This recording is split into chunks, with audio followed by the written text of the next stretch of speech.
c'est la première fois que je suis. Ah ouais? Yàlla xam na. Nice de. C'est pas la première fois que tu fais le jet.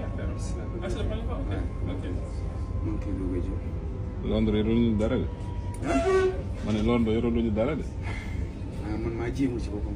Moi, c'est Raguette Touré et je suis là en tant qu'accompagnatrice du conducteur.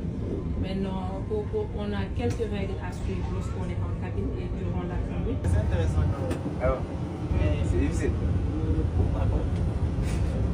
Après, les enfants ont fait quelques années d'expérience. Ah ouais.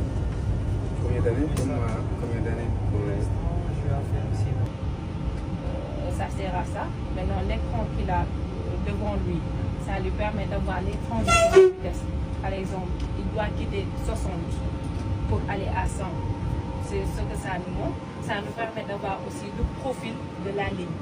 Par exemple, sur certaines zones, on a une compte de temps pour lui pour qu'il puisse adapter sa conduite en fonction de ça.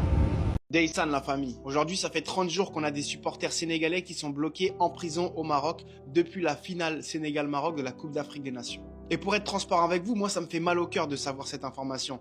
Parce que chaque jour qui passe depuis cette finale-là, je suis content que le Sénégal ait remporté cette CAN, mais je peux pas m'empêcher de penser à ces supporters qui sont en prison actuellement. De base, le football, c'est pour fédérer. C'est tout simplement pour unir les peuples, apaiser les tensions, faire régner la paix. Et malheureusement, dans ce cas-là, ça a divisé. Et ce qui me fait encore plus mal, c'est qu'on ne sait pas comment ça va se terminer pour eux ou qu'est-ce qui se passe actuellement. Dans quelles conditions est-ce qu'ils sont. Il y a des familles qui les attendent un peu partout dans le monde, qui attendent qu'ils rentrent à la maison. Parce que oui, ça commence à faire long. Dites-vous qu'aujourd'hui, ça fait 30 jours que les supporters sénégalais sont en détention. Et je pense que vous me connaissez, je suis quelqu'un qui est toujours souriant, qui a envie de fédérer les cœurs, fédérer une seule Afrique. Et aujourd'hui, quand je vois qu'il se passe des choses comme ça et que ça ne se règle pas, du moins on ne sait pas comment est-ce que ça avance, ben ça me perturbe et ça me fait mal, je vous dis la vérité. D'autant plus la relation entre le Sénégal et le Maroc, on est des pays frères, donc on doit tout faire pour pouvoir régler cette situation le plus rapidement possible. Pareil, politiquement, je suis déconnecté, moi ça ne m'intéresse pas, je veux juste pouvoir créer des contenus, unir une seule Afrique, faire kiffer les gens et tout simplement partager de bonnes énergies et de pouvoir valoriser l'Afrique un peu partout dans le monde. Et quand je vois qu'il y a des informations comme celle-ci qui circulent un peu partout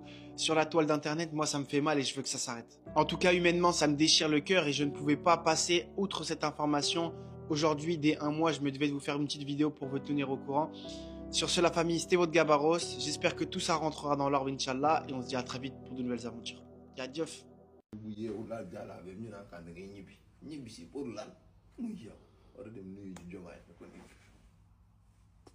Excellence.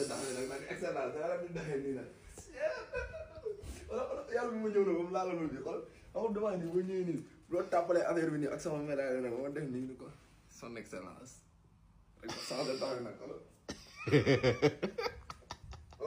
Monsieur vous avez ici passeport diplomatique avec intérêt à Mermoz, Vacavo.e.